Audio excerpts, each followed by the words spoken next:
नमस्कार मित्रांनो, तुमची ई पीक पाहणी झाली आहे की नाही त्याकरता वेबसाईटवरती एक नवीन ऑप्शन आता देण्यात आलेला आहे। यामध्ये तुम्ही आता पर्सनल तुमची स्वतःची किंवा इतरांची डायरेक्टली खाता नंबर टाकून ई पीक पाहणी झाली आहे की नाही ते चेक करू शकता। या अगोदर तुम्ही ई पीक पाहणीच्या ॲपवरती सुद्धा चेक करू शकत होता, परंतु तिथे संपूर्ण गावाचीच लिस्ट यायची आणि त्यामध्ये आपलं स्वतःचं नाव शोधणं खूप कठीण जायचं। तर आता अगदी सोपा पर्याय म्हणजे वेबसाईटवरती तुम्हाला फक्त तुमचा खाते नंबर टाकायचा आहे आणि डायरेक्टली तुमची ई पीक पाहणी झाली आहे की नाही आणि झाले असेल तर तिथे काय काय डाटा आलेला आहे सर्व काही आपण आजच्या व्हिडिओमध्ये पाहणार आहोत। या वेबसाईटवरती कसं सर्च करायचं, वेबसाईटवरती कशा प्रकारे तुम्ही ई पीक पाहणी झाली आहे की नाही ते कसं बघायचं, संपूर्ण प्रोसेस पाहूया। त्याकरता व्हिडिओला स्किप न करता पूर्णपणे पहा, जेणेकरून तुमच्याकडून काहीही प्रोसेस मिस होणार नाही। चला सुरू करूया आजच्या ह्या व्हिडिओला। नमस्कार मित्रांनो, मी अंकुश कोंडेकर आणि स्वागत आहे तुमचे झटपट इन्फो या आपल्या यूट्यूब चॅनलवरती।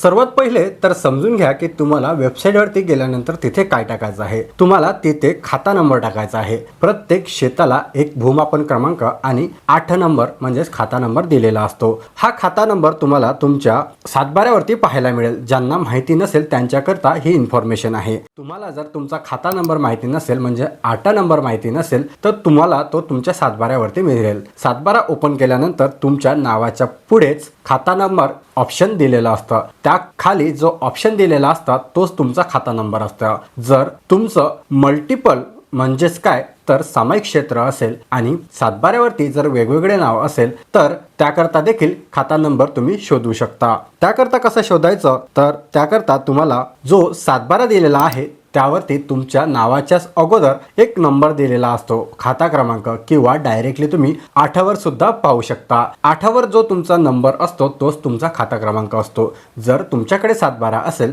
तर तुम्हाला तुमच्या नावाच्या पुढे जो नंबर दिसतो तो तुमचा खाता क्रमांक असतो। चला तर आता पाहूया की ई पीक पाहणी झाली आहे की नाही ते कसं चेक करायचं। याकरता तुम्हाला गुगलवरती जायचं आहे आणि गुगलवरती टाईप करायचं आहे आपली चावडी। जर तुम्हाला वेबसाईटचा ॲड्रेस डायरेक्टली येत नसेल तर आपली चावडी असं टाईप करायचं आहे। तुम्हाला एक वेबसाईट पहिल्या नंबरचं दिसेल, digitalsatbara.mahabhumi.gov.in। कुठलीही वेबसाईट ही .गव्हर्नमेंटनी असते।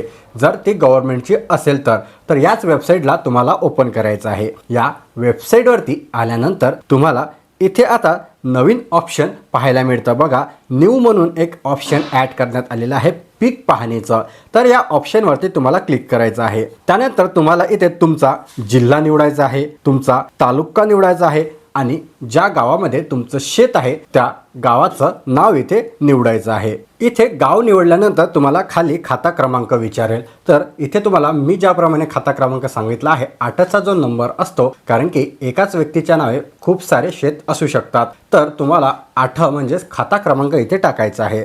तर इथे खाता क्रमांक टाकल्यानंतर तुम्हाला इथे हंगाम निवडायचा आहे। ज्याप्रमाणे उन्हाळी, रब्बी किंवा खरीप हंगाम ज्याकरता तुम्ही पाहत आहात त्याकरता तुम्ही हा हंगाम निवडू शकता।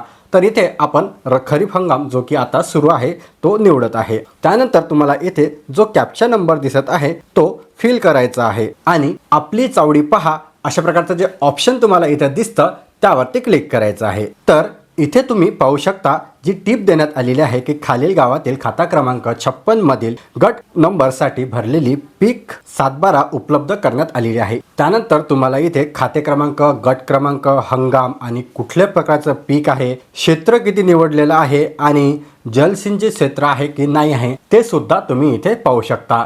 तर अशा प्रकारे जर आला तर तुम्ही तुमच्या शेताची जी ई पीक पाहणी आहे ती सक्सेसफुली झाली आहे आणि तुमच्या सातबाऱ्यावरती त्याची नोंद सुद्धा झाली आहे। आणि जर ज्या पिकाची नोंद झाली नसेल, ज्या पिकाची ई पीक पाहणी झाली नसेल ते कशा प्रकारचा मेसेज इथे येऊ शकतो तो सुद्धा पाहूया। तर ज्या शेताची ई पीक पाहणी झाली नसेल त्याकरता अशा प्रकारचा मेसेज तुम्हाला इथे पाहायला मिळू शकतो, गावातील खाता क्रमांक साठी अद्याप पीक पाहणी झालेली नाही। तर जर तुमची झाली असेल तर तुमची सर्व इन्फॉर्मेशन तिथे दिसणार आहे आणि जर तुमची ई पीक पाहणी झाली नसेल तर अशा प्रकारचा जो मेसेज आहे तो तुम्हाला इथे पाहायला मिळू शकतो। तर अशा पद्धतीने तुम्ही या वेबसाईटच्या आधारे तुमची ई पीक पाहणी झाली आहे की नाही ते घर बसल्या अगदी मोबाईलवरती 1 मिनिटाच्या आतमध्ये चेक करू शकता। अजून देखील तुमची ई पीक पाहणी झाली नसेल तर अजून देखील मुदत गेलेली नाही, कृषी सहाय्यकाच्या मदतीने तुम्ही ई पीक पाहणी करू शकता। अशाच प्रकारचे नवनवीन अपडेट्स आणि माहिती आपल्या चॅनलवरती येत राहतात।